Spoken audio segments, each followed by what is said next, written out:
தியானம் மையமா தொடங்குங்க. விநாயகர் துதியோட தொடங்குங்க. சரிங்க. தாரமர் கொன்றையும் செண்பக மாலையும் சாத்தும் தில்லை ஊரதம் பாகத்து உமை மைந்தனே உலகேலும் பெற்ற சீரபிராமி அந்தாதிய போதும் என் சிந்தையுள்ளே காரமர் மீனி கணபதியே நிற்க கட்டுரையே ஏற்றும் அடியவர் ஈரேல் உலகினையும் படைத்தும் காத்தும் அழித்தும் திரிபவராம் கமல் பூங்கடம்பு சாற்றும் குழல் அணங்கி மனம் நாரும் தாளினைக்கென் நாத்தங்கு புன்மொழி ஏறியவாறு நகையுடைத்தே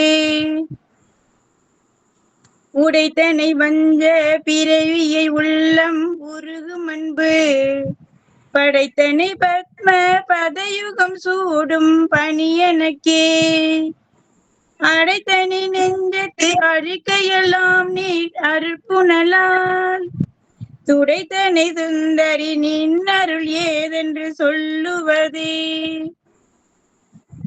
சொல்லும் பொருளும் என நடமாடும் துணைவருடன் புல்லும் பரிமள பூங்கொடியே நின் புதுமலர்த்தால் அல்லும் பகலும் தொழும் அவர்க்கே அழியா அரசும் செல்லும் தவநெறியும் சிவலோகமும் சித்திக்குமே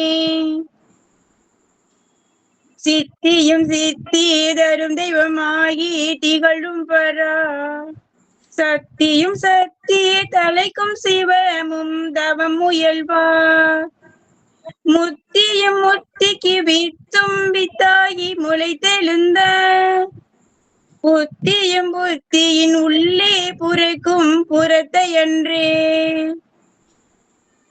அன்றே தடுத்தன்னை ஆண்டு கொண்டாய் கொண்டதல்ல என் கை நன்றே உனக்கினி நான் என் செய்யினும் நடுக்கடலுள் சென்றே வீழினும் கரையேற்றுகனின் திருவுளமே ஒன்றே பல உருவே அருவே என் உமையவளே.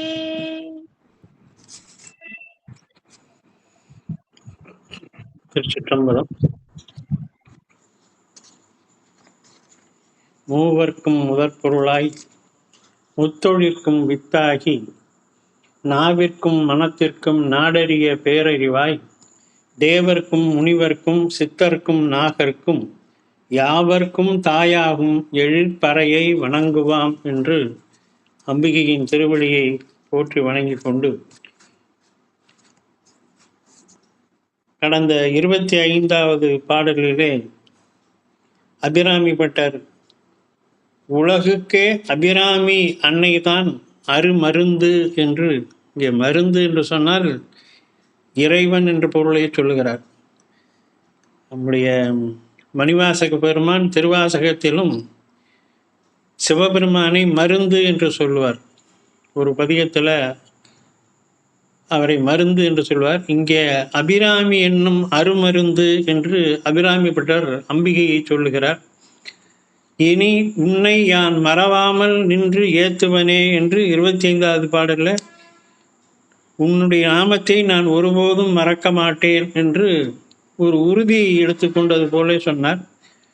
ஏத்துவனே என்று முடித்ததுனால 26வது பாடல் தொடங்குகின்ற பொழுது அந்தாதி மரபுப்படி ஏத்தும் என்று தொடங்கி ஏத்தும் அடியவர் ஈரேழு உலகினையும் படைத்தும் காத்தும் அழித்தும் திரிபவராம் கமல் பூங்கடம்பு சாத்தும் குழல் அணங்கே மனம் நாரும் நின் தாளினைக்கு என் நா தங்கு புன்மொழி ஏறியவாறு நகையுடைத்தேன். அவர் தன்னை நினைச்சு பார்க்கிறாரு. அம்பிகையினுடைய பராக்கிரமம், அம்பிகையினுடைய அருள், அம்பிகையினுடைய ஆற்றல் எல்லாம் எவ்வளவு உயர்ந்தது. அவளை போய் எந்த விதமான ஒரு உயர்வும் இல்லாத ஒரு நாயினை போன்று கடைப்பட்டவனாகிய நானும் ஒரு பாட்டு பாடி அம்பிகையினுடைய திருச்செவிக்கு அதை நான் சாற்றுகிறேன் என்றால் இது கேட்டால் சிரிக்கிற மாதிரில இருக்குது, அவங்கெல்லாம் பாடினாங்க அதனால் நானும் பாடினேன் அப்படின்னு சொன்னால் அது பொருத்தமாக இருக்குமா என்று தன்னையே அவர் இங்கே கேட்கிறார். நாத்தங்கு புன்மொழி ஏறியவாறு நகையுடைத்தேனுங்க. நகைன்னு சொன்னால் வெக்கப்படுறேன்னு சொல்கிறார். உன்னை பாடுவதற்கு யாராரோ பாடியிருக்காங்க, இப்பேற்பட்ட மகான்கள் எல்லாம் பாடி பாடி பாடி முழுமையாக அம்பிகையினுடைய அந்த இதை எங்களால் பாட முடியலையேன்னு ஏக்கத்தில் இருக்கிறாங்களாம். அப்பேற்பட்ட பெரிய மகான்கள், பெரிய பெரிய ஞானிகள்லாம் பாடிய உன்னை நானும் பாடியிருக்கேன் அப்படின்னா இது எனக்கு வெக்கமாக இருக்கிறது என்று சொல்லுகிறார். அதுக்கு காரணம் சொல்லுகிற போது அம்பிகை என்ன சொல்கிறார், ஏத்தும் அடியவர் யாரெல்லாம் அம்பிகையை வழிபடுகிறார்கள் என்பது சொல்லுகிறார். அந்த வழிபடுபவர்கள் யாராரு? எத்தனையோ கோடிக்கணக்கான ஆன்மாக்கள் வழிபடுகிறது. அதிலேயே மிகச் சிறப்பானவர்கள் நம்ம நினைக்கிறது உலகினையும், ஈரேழு உலகினையும், எல்லா உலகங்களையும், 14 உலகங்களையும் படைக்கின்றவன் பிரம்மன். அந்த பிரம்மன் போற்றுகிறான். அந்த 14 உலகங்கள் இருக்கக்கூடிய கோடிக்கணக்கான ஜீவராசிகளையும் காப்பவர் திருமால். அவர் அம்பிகையை பாடுகிறார். ஏத்துதல் என்று சொன்னால் புகழ்ந்து பாடுதல், புகழ்ந்து போற்றுதல், பூசை செய்தல், இப்படி நம்ம பல வகையில் எடுத்துக்கலாம். அம்பிகையை வழிபாடுகள் செய்தல் என்று சொல்லலாம். அழித்தும் திரிபவராம். அழித்தல் சொல்லியவர் உருத்திரன் என்று சொல்வது. நம்ம பொதுவாக பிரம்மா, விஷ்ணு, சிவன் என்று நம்ம நாட்டில் அந்த வழக்கு இருக்குது. படைப்பவர் பிரம்மா, காப்பவர் விஷ்ணு, அழிப்பவர் சிவன் என்று. சித்தாந்த ரீதியாக சொல்லுகின்ற போது சிவன்னு சொல்லக்கூடாது, அதை உருத்திரன்னு சொல்லணும். நமக்கு வழக்கில் அந்த மாதிரி வந்துச்சு. ஆனால் பிரம்மா, விஷ்ணு, உருத்திரன், இந்த உருத்திரன் என்பவன் தான் உயிர்களை ஒடுக்கக்கூடியவன், அழிக்கக்கூடியவன் சொல்லணும். இந்த 3 பேரும் தான் அம்பிகைக்கு மிக முக்கியமான அடியவர்கள். முதல் அடியார்கள் என்று சொன்னால் இந்த 3 பேர் தான். இந்த 3 பேர் தான் அம்பிகையை எப்போதும் தோற்றி துதித்து பாடிக்கொண்டிருக்கிறார்களாம். ஏத்தும் அடியவர் யாருன்னா ஈரேழு உலகனையும் படைத்து காத்து அழித்து திரிபவர். இந்த 3 தொழிலையும் செய்கின்ற மூவர்களுமே அம்பிகையை வணங்குகிறார்கள். அந்த அம்பிகை எப்படிப்பட்டவள்னா கமல் பூங்கடம்பு, வாசனையான கமல் பூங்கடம்பு, மிக்க வாசனை உள்ள மலர் கடம்ப மலர். அந்த கடம்ப மலரை தன்னுடைய குழல், தன்னுடைய சடையிலே, தன்னுடைய திருமுடியிலே அணிந்து கொண்டிருக்கிறார். இங்கே சாத்தும்னு சொல்லும்போது அதுக்கு ஒரு நுட்பம் சொல்லுகிறார்கள். சாத்துதல்னு சொன்னால் யாராவது ஒருத்தர் அவங்களுக்கு சூட்டி விடுதல், பூவை சூட்டி விடுதல். அவங்களா தானாக வச்சுக்கிறது இல்லை, அம்பிகை தானாக வச்சுக்கல, அம்பிகைக்கு சூட்டி விடுதல். சாத்தும் அப்படின்னு சொன்னால் பிறர் ஒருவர் செய்கின்ற உபச்சாரம், பிறர் ஒருவர் உதவி செய்வதுன்னு பொருள். இப்போ இங்கே சாத்தும் குழலுங்கும்போது யார் அம்பிகைக்கு சூட்டி விடுவார்கள்? அம்பிகைக்கு எப்போதும் பக்கத்திலே அவனுடைய சேடி பெண்கள் இருப்பார்கள்.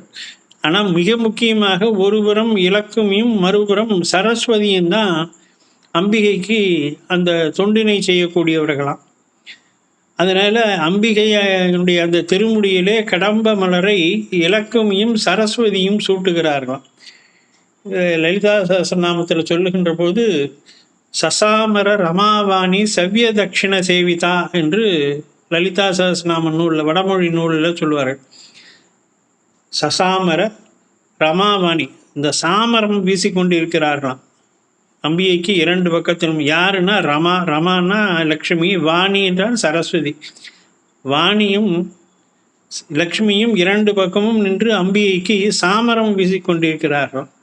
அப்போது சாத்தும் என்று சொன்னால் அவர்கள் அந்த கடம்ப மலரை சூட்டியிருப்பது அம்பிகையினுடைய தோழியாக, அம்பிகையினுடைய அருகிலே இருக்கக்கூடிய அவர்கள். அந்த மனம் நாரும் நின் தாளினைக்கு, அப்பேற்பட்ட அந்த கடம்ப மலரை சூடி இருக்கக்கூடிய அம்பிகையினுடைய திருவடிகள் எப்படி இருக்குன்னா, நம்ம ஏற்கனவே பார்த்தோம், தாமரை பாதுன்னு பார்த்தோம். பத்ம பதயுகம் சூடும் பனியனக்கே அடைத்தனேன்னு பின்னாடி சொல்ல போகிறாரு. அந்த மாதிரி தாமரை போன்று இருக்கக்கூடிய அந்த பாதங்கள், அது நாறுகின்ற பாதங்கள், வாசனை உள்ளது.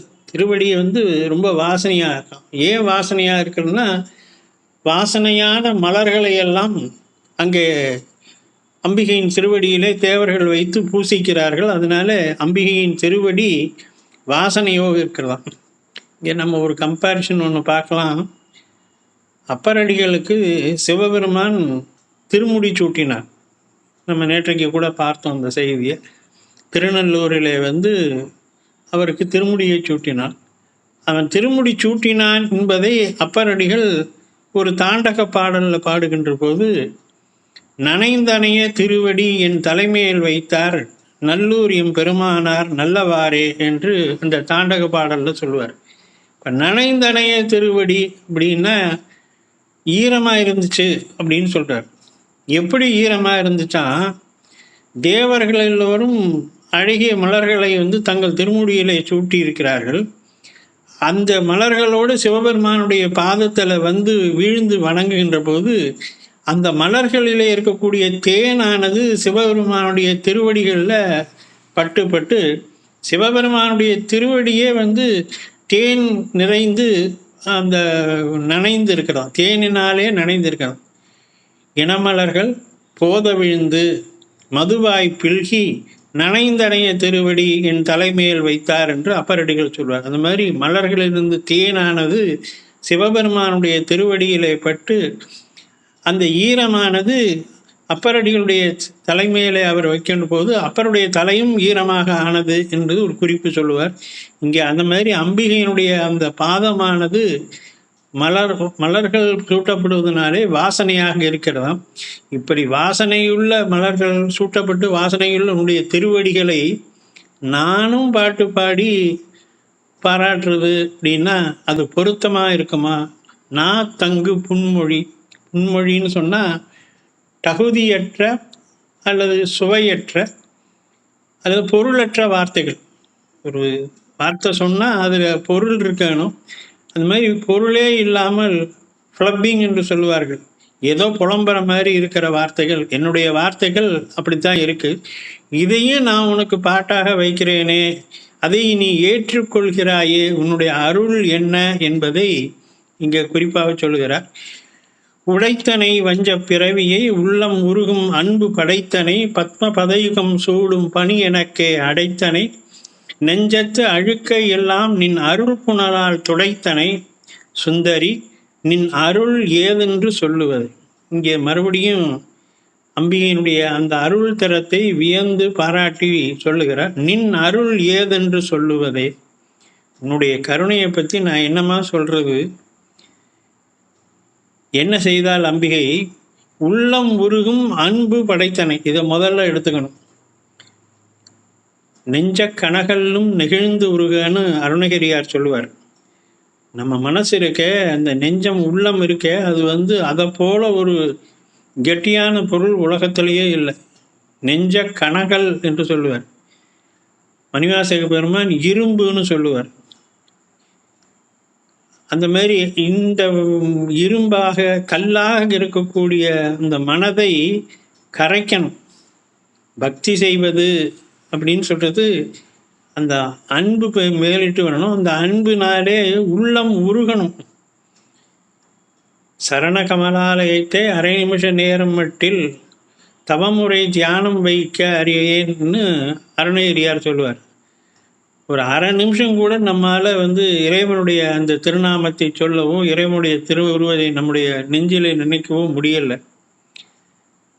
ஆனால் அன்பு மேலிட்டு நெஞ்சம் உருகி இது பண்ணும். காதலாகி கசிந்து கண்ணீர் மல்க ஓதுவார் என்று ஞானசம்பந்த பெருமான் அந்த பக்தியினுடைய உயர்நிலையை நமக்கு காட்டுகிறார். இப்போ அம்பிகையை நம்ம வணங்கினால் அவள் முதல்ல என்ன செய்வாள்? உள்ளம் உருகும் அன்பு படைத்தனை, அந்த அன்பை முதல்ல கொடுப்பாராம். பெருமான இடத்துல, நம்ம அம்பிகை இடத்துல நாம் அவளை வழிபாடு செய்து அவளை தோத்திரம் செய்து அவளையே தாய் என்று போற்றுவோம் என்றால் உள்ளம் உருகும் அன்பு அது முதல்ல கிடைக்கும். அப்புறம் என்ன செய்வாள்? அந்த அன்பு மீதூறி நாம் அவளையே நினைக்கின்ற பொழுது பத்ம பதயுகம் சூடும் பணியன், அவளுடைய திருவடியை நமக்கு கொடுப்பார். அதான் பத்ம பதயுகம். பத்ம பதயுகம்ங்கிறது அம்பிகையினுடைய திருவடி, தாமரை போன்ற திருவடி. சூடும் பனி எனக்கே அடைத்தனை. பனி எனக்கே அடைத்தன, என்னுடைய தலைமையிலே உன்னுடைய திருவடியை வைத்தாய். அதுக்கப்புறம் என்ன செய்தால், நெஞ்சத்து அழுக்கை எல்லாம் நின் அருள் புனலால் துடைத்தனை. என்னுடைய உள்ளத்திலே இருக்கக்கூடிய காமம், கோபம், குரோதம், மதம், ஆச்சரியம் என்பதையும் ஆணவம், கண்மம், மாயை ஆகிய அழுக்குகளை எல்லாம் அம்பிகை தன்னுடைய அருளினாலே கொஞ்சம் கொஞ்சமாக துடைத்து அவள் நமக்கு இனி மீண்டும் பிறவி இல்லாத ஒரு பெருநிலையை கொடுப்பாளாம். உடைத்தனை வஞ்ச பிறவியை. அப்படியே கடைசி கோல் என்ன? அம்பிகையின் அருளினாலே நமக்கு கிடைக்கும் பயன் என்ன என்று சொன்னால், உழைத்தனை வஞ்ச பிறவியை. இனி மீண்டும் பிறப்பு இல்லாத ஒரு பெருநிலையை, வஞ்ச பிறவின்னு சொன்னார். திரும்ப திரும்ப பிறக்கிறோம், இறக்குறோம், பிறக்கிறோம், இறக்குறோம். அந்த பர்த் அண்ட் டெத், அந்த சர்க்கிளை அம்பிகை உழைத்துருவாராம். அதை நிறுத்துறதெல்லாம் இல்லை, கம்ப்ளீட்டாக அதை உடைச்சி எரிஞ்சிடுறது. நமக்கு முழுவதுமாக நீக்கி நமக்கு மீண்டும் பிறவி இல்லாத பெருநிலையில் நம்மை அவள் ஏற்றுவாள். அதுதான் சுந்தரி நின் அருள் ஏதென்று சொல்வது. என்னுடைய இந்த அருளை நான் என்னவென்று சொல்லுவேன் என்று அபிராமி பட்டர் சொல்லுகிறார். சொல்லும் பொருளும் என நடமாடும் துணைவருடன் புல்லும் பரிமள பூங்கொடியே நின் புது மலர்த்தால் அல்லும் பகலும் தொழும் அவர்க்கே அழியா அரசும் செல்லும் தவநெறியும் சிவலோகமும் சித்திக்குமே. முதல் பாட்டில் சொன்னதை இங்கே இன்னும் கொஞ்சம் விளக்கமாக சொல்லுகிறார். அவளை போற்றி வணங்கினால் அல்லும் பகலும் தொழும் அவருக்கு, இரவிலும் பகலிலும் அம்பிகையினுடைய திருவடிவத்தை தியானம் செய்து திருநாமத்தை சொல்லி வணங்குகின்றால் அவர்களுக்கு என்னவெல்லாம் கிடைக்கும் அப்படிங்கிற போது, அழியா அரசும், இங்கே அழியா அரசு என்று சொல்வது இம்மை பயன்கள், இந்த உலகத்தில் இருக்கின்ற போது இந்த உலகத்திற்கு நமக்கு கிடைக்க வேண்டிய பலன்கள், எல்லா நன்மைகள் எல்லாமும் கிடைக்குமா. செல்லும் தவநெறியும், இந்த உலக வாழ்க்கைக்கு பிறகு கொஞ்சம் கொஞ்சமாக நம்முடைய அறிவு விருத்தியாகி நமக்கு நல்ல ஞானம் கிடைக்குமா. அந்த தவநெறி அப்படின்னு சொல்லுது பக்தியும் ஞானமும். உலகத்துக்கு தேவையான நமக்கு பொன், பொருள், ஆடைகள் மற்ற என்னென்ன நம்ம கேட்குறோமோ அவ்வளவும் கிடைக்கும். அதற்கு பிறகு இவைகளெல்லாம் நிலையற்றவை, இவைகளெல்லாம் அம்பிகையை காண்பதற்கு உதவி வராது அப்படிங்கிற ஞானமும் அறிவும் ஏற்பட்டு அம்பிகையின் மேலே மிகுந்த பக்தி ஏற்படுமா. இந்த பக்தியினாலே நமக்கு கிடைக்கக்கூடிய பயன் என்ன சொன்னால் சிவலோகம். சிவலோகம் என்பது வீடு பேரு. இதையெல்லாம் சித்திக்குமா. இதை செய்வது யார் அப்படிங்கும்போது சொல்லும் பொருளும் என நடமாடுவது சிதம்பரத்திலே பெருமான், நடராஜ பெருமான் தான் நடனம் ஆடுகிறார். அவர்கள் அம்பிகையும் எப்படி இருக்கிறார்கள் என்பதற்கு ஒரு உபமானம் சொல்லுகிறார். சொல்லும் பொருளும் போல. ஒரு சொல் என்பது ஏதேனும் ஒரு பொருளை குறிக்கும். பொருளற்ற சொற்கள் என்பது இருக்காது. அதே மாதிரி பொருள் என்பதற்கு குறிக்கின்ற சொல் இருக்கணும். அப்போ சொல்லும் பொருளும் ஒன்றோடு ஒன்று இணைந்தவை. அந்த மாதிரி சிவமும் சக்தியும் ஒன்றோடு ஒன்று இணைந்து இருக்கிறது. சிவம் இல்லாமல் சக்தி இல்லை, சக்தி இல்லாமல் சிவன் இல்லைன்னு நம்ம கிராம வழக்கில் சொல்லுவோம். அதே சொல்கிறார். சொல்லும் பொருளும் என நடமாடும் துணைவருடன் புல்லும் பரிமள பூங்கொடியே. இந்த புல்லும்னா ரெண்டு பேரும் இணைந்து இருத்தல். சொல்லும் பொருளும் எப்படி இருக்கோ அப்படி அம்பிகையும் சிவபெருமானும் ஒன்றோடு ஒன்று இணைந்து இருக்கிறார்களாம். புல்லும் பரிமள பூங்கொடியே இன் புது மலர்த்தார், உன்னுடைய அந்த மலர் போன்ற திருவடியே இரவும் பகலும் யார் வணங்குகிறார்களோ அவர்களுக்கு இந்த உலகத்திலே உள்ள எல்லா நன்மைகளும் எல்லா பலன்களும் கிடைப்பதோடு மட்டும் அவர்களுக்கு பக்தியும் ஞானமும் உண்டாகி அதனாலே வீடு பேரும் கிடைக்கும் என்பதை 28வது பாடலே சொல்கிறார். சித்திக்கும் என்று சொன்னால் கிடைக்கும், அல்லது வெற்றி என்று, சித்தி என்று சொல்வது வெற்றி என்று சொல்வார்கள். அந்த மாதிரி எல்லா பொருள்களும் கிடைக்கும் என்று சொல்கிறார். அடுத்த பாடல் வரும்போது சித்தியும் சித்தி தரும் தெய்வமும் ஆகி திகழும் பராசக்தியும் சக்தி தலைக்கும் சிவமும் தவம் முயல்வார் முத்தியும் முத்திக்கு வித்தும் வித்தாகி முளைத்தெழுந்த புத்தியும் புத்தியின் உள்ளே புறக்கும் புறத்தை அன்றே என்று அம்பிகை சொல்கிறார். சித்தியும் என்று சொன்னால் நமக்கு தெரியும், அஷ்டமா சித்திகள் என்று நம்முடைய நாட்டிலே வழங்கப்படுகின்றன. அனிமா, லகிமா, கரிமா, என்று 8 விதமான சித்திகள் ஞானிகளுக்கு ஏற்படக்கூடியது, யோகிகளுக்கு ஏற்படக்கூடியது. 8 வகையான சித்திகள். திருமூலர் என்பவர் இந்த அட்டமா சித்தி என்பதன் மூலமாகத்தான் மூலன் என்று சொல்லக்கூடிய மாடு மேய்ப்பனுடைய உடலுக்குள்ளே புகுந்து சுந்தரானந்தர் என்ற யோகியாக, சிவயோகியாக இருந்தவர் திருமூலன் என்பவனுடைய மாடு மேய்ப்பனுடைய உடலுக்குள்ளே, இறந்து போன அவனுடைய உடலுக்குள்ளே புகுந்து திருமூலர் என்ற பெயரிலே நமக்கு திருமந்திரம் என்ற அற்புதமான ஒரு சாத்திரமும் தோத்திரமுமாக இருக்கக்கூடிய நூலை நமக்கு அருளி செய்திருக்கிறார். அந்த மாதிரி அந்த சித்திகள் எல்லாம் யார் என்று சொன்னால் அம்பிகை தான். எல்லா சித்திகளாக இருக்கக்கூடியவள், 8 வகையான சித்திகளாக இருக்கக்கூடியவள்.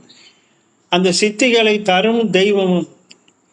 மற்ற தெய்வங்களை எல்லாம் வணங்குவதற்கு, வணங்கினால் கிடைக்கும். இந்த அஷ்டமா சித்தியை பெறுவதற்கு பல வழிகள் இருக்கின்றன. நம்முடைய யோக நூல்கள் முறைப்படி நம்முடைய உடம்பில் இருக்கக்கூடிய இடைவெளை, பிங்களை, சுழுமனை என்பதை அந்த முறைப்படியான காற்றினை நாம் அடக்கி முயற்சி செய்து தவம் செய்கின்ற பொழுது நமக்கு இந்த அட்டமா சித்திகள் உண்டாகும் என்கின்ற ஒரு வழி இருக்கிறது. வடநாட்டிலே சில, அது எப்படி சொல்லலாம், வாமாச்சார பழக்கங்கள் மூலமாக, அதாவது முறையான வழிபாடுகள் இல்லாமல் ஒரு விபரீதமான பழக்க வழக்கங்கள் உள்ள ஒரு வழிபாட்டு முறைகளை செய்ததினாலும் இந்த அட்டமா சித்திகளை அடையலாம். இப்படி அந்த மாதிரி வெவ்வேறு முறைகளில் அதை அடையக்கூடிய முறை இருக்குது. ஆனால் எல்லாவற்றையும் அந்த சித்திகளை தரக்கூடிய தெய்வமும் பராசக்தி தான். அந்த சித்திகளாக இருப்பவளும் பராசக்தி தான். சித்தி தரும் தெய்வமுமாகி திகழும் பராசக்தியும் சக்தி தழைக்கும் சிவமும். இந்த சித்திகளை தரும் தெய்வமாக விளம்புவளான பராசக்தி, அவள் எதிலிருந்து வருகிறாள் அப்படின்னு சொன்னால் சிவத்திலிருந்து தான் சக்தி தோன்றுகிறது. நம்ம சித்தாந்தம் சொல்லணும், சிவம் சிவத்திலிருந்து சக்தி, நாதம் நாதத்திலிருந்து விந்து என்று சொல்லுகின்ற மாதிரி. அப்போது சிவம், அந்த தவம் இயற்றுவார்கள் பெறும் முக்தி இன்பமும் அம்பிகை தான். அது உண்டாவதற்கு காரணமான சிவஞானம் என்னும் அறிவும், இப்படி எல்லாவற்றுக்கும் ஆதாரமாக அடிப்படையாக இருக்கக்கூடியவள் அம்பிகையே தான். முக்தியும் வீடு பேறு, முக்திக்கு வித்தும் அந்த வீடு பேற்றை தரக்கூடிய சிவஞானம், இவை எல்லாமே புத்தியும் புத்தியின் உள்ளே பிறக்கும் அந்த பக்தியும் ஞானமும் கொடுத்து நம்மை காப்பவள் அம்பிகை தான். எல்லாமே அம்பிகை தான் அப்படிங்கிற ஒரு செய்தி இதில் சொல்லப்படுகிறது. அன்றே தடுத்தன்னை ஆண்டு கொண்டாய், கொண்டதல்ல என் கை, நன்றே உனக்கினி நான் என் செய்யினும், நடுக்கடலுள் சென்றே வீழினும் கரையேற்றுகை நின் திருவுளமே, ஒன்றே பல உருவே அருவே என் உமையவளை. என் உமையவளை, உமை என்று சொல்கிற போது அம்பிகையை அம்மா என்ற பொருளிலே அழைக்கிறார். உமையவளே என்பது, உமை என்பது அம்பிகையினுடைய, கைலாயத்தில் இருக்கக்கூடிய அம்பிகையினுடைய பெயர் உமை என்று சொல்லுவது. அது அம்மா என்ற பொருளிலே சொல்லப்படும். இங்கே என்னுடைய அம்மாவே, நீ எப்படி இருக்கிறாய்? ஒன்றாக இருக்கிறாய், ஒரே பொருளாக இருக்கிறார், பல உருவாக இருக்கிறார், பலவிதமான வடிவங்களாகவும் இருக்கிறார். திருவாசகத்தில் மாணிக்கவாசகர் ஏகன் அநேகன் என்று ஒரு வார்த்தை சொல்லுவார். ஏகன் அநேகன், ஒரு உருவமாகவும் இருக்கக்கூடியவன், பல உருவங்களாகவும் எல்லா உருவங்களாகவும் இருக்கக்கூடியவன் அவன். உருவமே இல்லாத நிலையிலும் இருக்கக்கூடிய அருவே அப்படின்னா உருவமே இல்லாதவளாக, ஒரு உருவாகவும் இருப்பாள், பல உருவாகவும் இருப்பாள், உருவமே இல்லாதவளாகவும் இருக்கக்கூடியவள். அவளுடைய திருவுருவம் என்ன அப்படின்னு சொல்லும்போது இவர் என்ன பிரார்த்தனை செய்கிறார்? எனக்கு தெரியாது, என்னை காப்பாற்ற வேண்டியது உன்னுடைய பொறுப்பு. நான் எப்படி இருந்தாலும், எந்த நிலையில் இருந்தாலும், உன்னை கும்பிட்டாலும் சரி, கும்பிடாட்டினாலும் சரி, உன் நாமத்தை சொன்னாலும் சரி, சொல்லாட்டினாலும் சரி, எப்படி நான் இருந்தாலும் என்னை காக்க வேண்டியது உன்னுடைய பொறுப்பு. இது அதுதான் அன்றே தடுத்தன்னை ஆண்டு கொண்டாய். இந்த அன்றே தடுத்தன்னைனாக்கா எப்போ, எந்த காலத்தில் நம்ம அம்பிகையை வழிபடுவது அம்பிகை தான் அனைத்திற்கும் ஆதாரம், அவருடைய திருவருளே உயர்ந்ததுன்னு என்றைக்கு நம்ம மனதில் பட்டு நாம் வழிபடணும்னு நினைக்கிறோமோ அன்று முதல் அவள் நம்மளை அவள் தடுத்தால் கொண்டதுனால தான் நமக்கு அந்த எண்ணமே வருது. சிவபுராணத்தில் சொல்லுகின்ற போது அவன் அருளாலே அவன்தாள் வணங்கி அப்படின்னு சொல்லுவாங்க. சாமிக்கு நம்ம மேலே ஒரு கருணை அருள் வந்தால் தான் நமக்கு சாமியை பற்றின எண்ணமே வரும். இல்லைன்னா நமக்கு மற்ற உலகியல் பொருள்கள், உலகியல் சிந்தனைகள் தான் அதிகமாக இருக்கும் ஒழிய சாமியை பற்றி நினைக்க மாட்டோம். சிவங்கோயில் வழியாக போவோம், ஒரு 5 நிமிஷம் நின்று உள்ளே போய் சாமியை போய் கும்பிட்டு வர்றதுக்கு நமக்கு மனசு வராது, எண்ணம் வராது. அப்படியே நேராக ஒரு டாட்டா போட்டுக்கிட்டு போயிட்டுருவோம். அப்போ அதுவும் இறைவனுடைய திருவருள் இருந்தால் தான் அந்த வழிபடுகின்ற நினைப்பும் நமக்கு வரும். இங்கே அதைத்தான் சொல்கிறார், அன்றே தடுத்தென்னை ஆண்டு கொண்டாய். இதை வேறு விதமாக சொன்னால், சித்தாந்தப்படி சொல்லப்போனால் உயிருக்கு கேவலம், சகலம், சுத்தம் என்ற 3 நிலைகள் சொல்லுவாங்க. இதில் கேவலம் என்ற நிலையின் போதும் இறைவன், அதாவது நம்ம எந்த விதமான உருவமும் இல்லாமல் ஒரு கல் மாதிரி ஆணவத்தினாலே சூழப்பட்டு இந்த உயிர் அறியாமையிலே மயங்கி கிடக்கின்ற பொழுதும் பெருமானுடைய அருள் நமக்கு கூட இருக்குது. ஆனால் நமக்கு அந்த அருள் தெரியல, ஆணவம் நம்மை மூடி இருக்கிறது, மலம் நம்மை மூடி இருக்கிறதுன்னு சொல்லுவாங்க. அப்போ அதையும் எடுத்துக்கலாம். அன்றே தடுத்தென்னை ஆண்டு கொண்டாய், அந்த நிலையிலையும் நீ எனக்கு அருள் செய்ய இருந்தாய், கொண்டதல்ல எனக்கு, ஆனால் நான் தான் அதை அறிந்து கொள்ளாமல் விட்டேன். நன்றே இனி உனக்கு இனி நான் என் செய்யணும், இனிமேல் நான் என்ன செஞ்சாலும் அது உன்னுடையது. உன் நடுக்கடல், அதுக்கு என்ன சொல்லுகிறார், நடுக்கடலுள் சென்றே வீழணும். நான் கடல்லையே போய் விழுந்தாலும் என்னை காப்பாற்றுறதுனா காப்பாற்று, கரை ஒதுக்கி விடுறதுனா ஒதுக்கி விடு, இல்லை கடலுக்குள்ளேயே என்னை மூழ்க விடணும்னு நினச்சா அதுவும் செய், அது உன்னுடைய விருப்பம். நின் திருவுளமே. இந்த கடல் என்று இங்கே சொல்லப்படுவது நம்முடைய பிறவி கடல், நம்முடைய பாசக்கடல். இந்த பாசக்கடலில் நம்ம அமுங்கி மூழ்கி போயிட்டாலும் சரி, இல்லை நல்ல ஞானத்தை கொடுத்து இந்த பாசத்திலிருந்து நம்ம நீங்கி நம்ம வீடு பேர் அடைவதற்கான வழிகளை நாம் கடைபிடிக்கணும்னு காப்பாற்றினாலும் சரி, அதுதான் கரையேற்றுகைன்னு சொல்ல. என்னை கரையேற்றி விட்டு நல்ல அறிவை கொடுத்து நல்ல ஞானத்தை கொடுத்து நம்ம முக்தி அடைவதற்கு வழியை கொடுத்தாங்க. எதுவாக இருந்தாலும் அது உன் திருவுளம் என்று சொல்கிறார். இது வழிபாட்டில் 2 முறை சொல்லுவார்கள். ஒன்று மர்க்கட நியாயம், மற்றொன்று மார்ஜால நியாயம் அப்படின்னு சொல்லுவாங்க. மர்க்கட நியாயம் அப்படின்னு சொல்கிறது, குரங்கு குட்டி அதுகள் எப்படி இருக்குமோ அது. அதாவது நம்ம பார்த்தோம்னா குரங்கு, தாய் குரங்கு அது பாட்டுக்கு மலைக்கு ஒரு கிளை தாவிக்கிட்டு இருக்கும். குரங்கினுடைய குட்டி தாய் இறுக பற்றிக்கணும், அதனுடைய வயிற்று பகுதியில் கட்டி பிடிச்சிக்கும். தாய் குரங்கு குட்டியை பற்றி கவலைப்படாது, அது பாட்டுக்கு அது போய்கிட்டு இருக்கும். குட்டி குரங்கு தான் போய் தாயை இறுக்கி பற்றி கொண்டிருக்கும். நீங்கள் குரங்கு கவனிச்சிங்கன்னா தெரியும். இது மர்க்கட நியாயம் அப்படின்னு சொல்கிறது. இந்த மாதிரி இறைவனை நாம் சென்று பற்றுவது, எப்போதும் இறைவனுடைய அந்த நினைவிலேயே, இறைவனுடைய வழிபாட்டிலேயே இறைவனை பற்றி, இறைவனை நாம் நம்முடைய முயற்சியினாலே பற்றி கொள்வது மர்க்கட நியாயம். இது ஒரு வகையான வழிபாடு முறை. மற்றொன்று மார்ஜால நியாயம் அப்படின்னு சொல்கிறது. மார்ஜாலம்னா பூனைன்னு அர்த்தம். இந்த பூனை என்ன செய்யும்னா, தாய் பூனை அது எங்கெல்லாம் போகுதோ குட்டியை கவ்வி கொண்டு போகும். குரங்கு குட்டி தாயை கவ்வி கொள்ளும். இங்கே பூனையில் பூனை தாய் பூனை குட்டி பூனையை தான் தூக்கிக்கிட்டு போகும். அப்போ பெருமான் நம்ம கூட்டி கொண்டு செல்வது, பெருமானுடைய கைப்பிடிக்குள்ள, இறைவனுடைய கைப்பிடிக்குள்ள நாம் அடங்கி இருப்பது, இதுக்கு மார்ஜால நியாயம் என்பது பெயர். இந்த பாடல் மார்ஜால நியாயப்படி என்னை காப்பாற்றணும்னு சொல்லுகிறார். அதுதான் இந்த பாடலில்,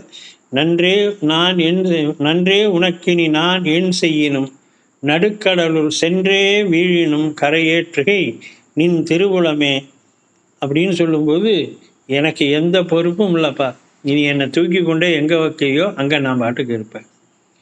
என்னை எங்கே வச்சாலும், அது நீ நல்ல இடத்துல வச்சாலும் சரி, தாழ்ந்த இடத்துல வச்சாலும் சரி, எல்லாம் உன்னுடைய திருவுளம் என்று அந்த மார்ஜால நியாயப்படி அம்பிகை தன்னை காக்க வேண்டும் என்று இந்த 30வது பாடலில் சொல்லுகிறார்.